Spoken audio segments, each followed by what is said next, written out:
Bismillahirrahmanirrahim.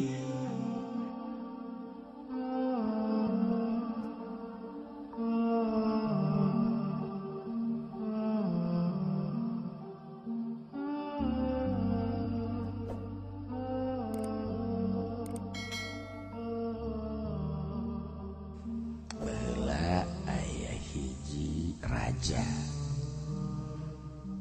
ngaranna raja tersebut teh Afdol. Aya hiji raja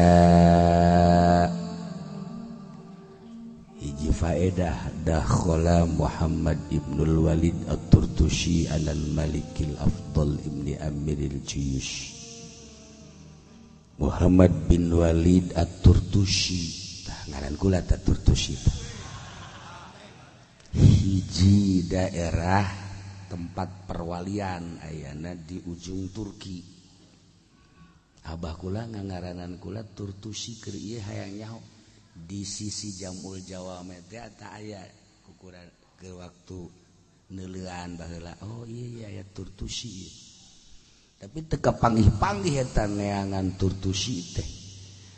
Ngaran aing ye tapi teu nyaho naon maksudna Abah make ngangaranan Turtushi.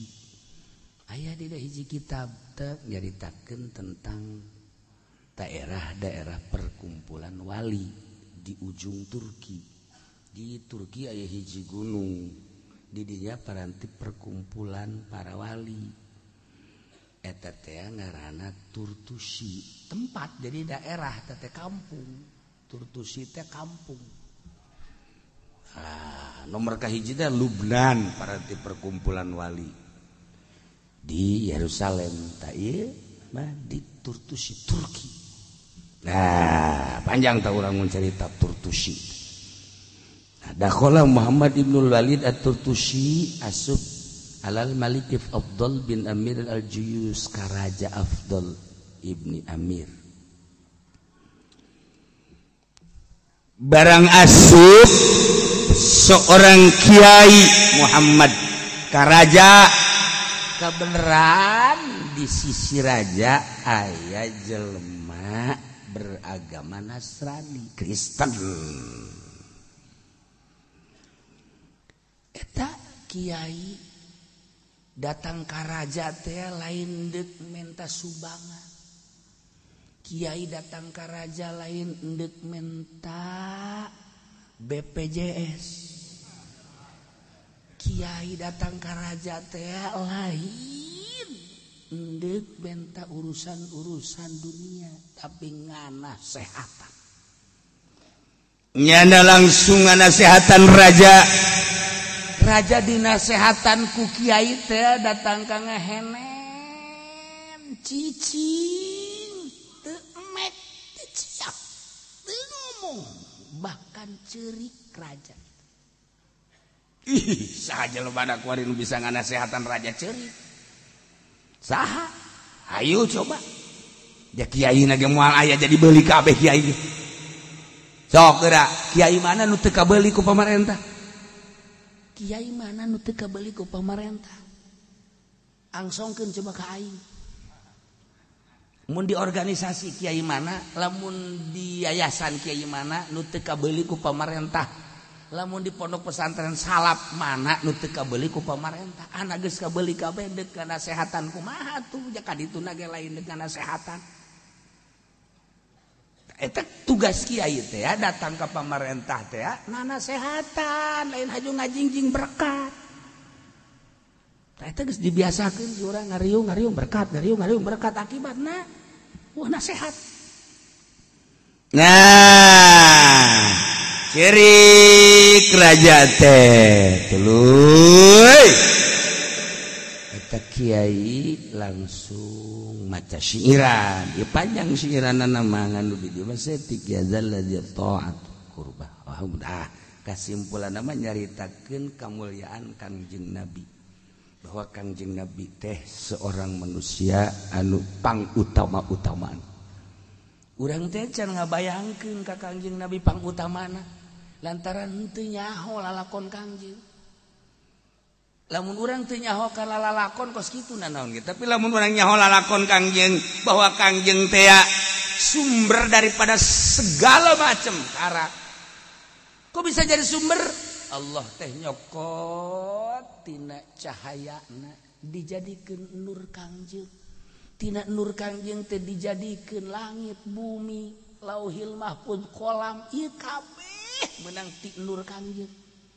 Kakarah urang bu para amat tah lamun urang haju ngarandapan kana asal usul Kangjeng kakarah pohara geus urang asal ngadenge Muhammad masyaallah leketa eta teh asal urang ngadenge Madinah ya Allah ngadenge aya di urang toko Madinah oh hayang balanja hayang di toko Madinah urang ngadenge Madinah ya Allah rindu ka Kangjeng ngadenge Kangjeng rindu leuwih-leuwih Kangjeng teh penyelamat umat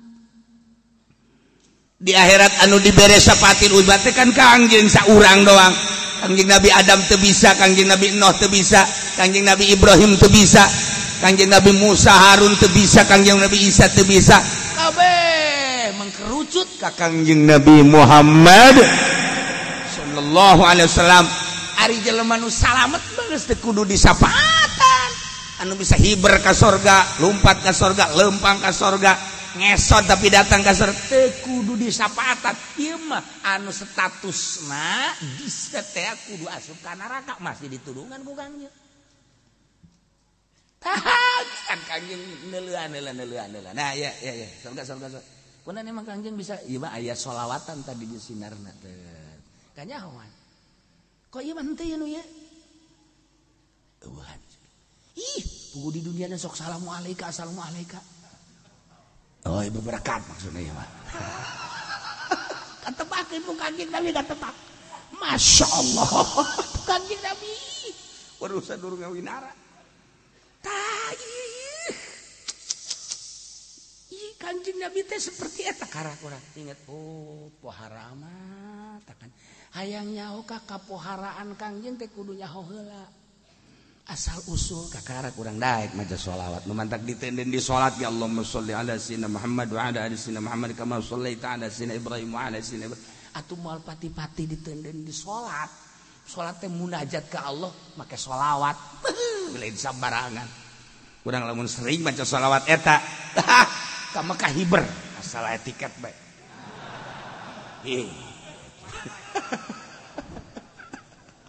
ya Allah ya Rabb. Nah, ieu aya Nasrani nya ka eta teh Nasrani teh ngadenge kahebatan Muhammad.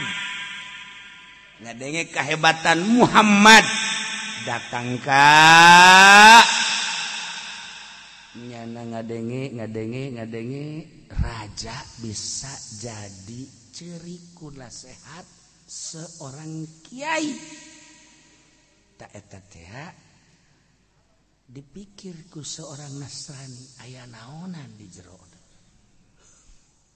aya naonan panjang ta dongeng asli nama panjang dongeng aslina ternyata horenganan nu mantap bisa cerita ieu teh eueuh kahayang si kiai na datang ka raja bisa ngalengis jeung ceurik dah ketika aya seseorang kiai anu nganasehatan raja kemudian aya muatan ulah muatan hayang jabatan ulah muatan hayang dunia ulah muatan hayang diagungkeun bae boga perasaan si kiai teh mun aing datang ka dinya haju rajana teh hudang tah aing mah hayang dihargaan kos kitu tek ceuli datangkan nasehatna didengekeun bae tek ceuli datangkan nasehatna didengekeun bae tah nu mantak baheula supi-supi nganasehatan raja-raja na ngadengekeun teu hayang nanaon boro dunia berkat jabatan teu hayang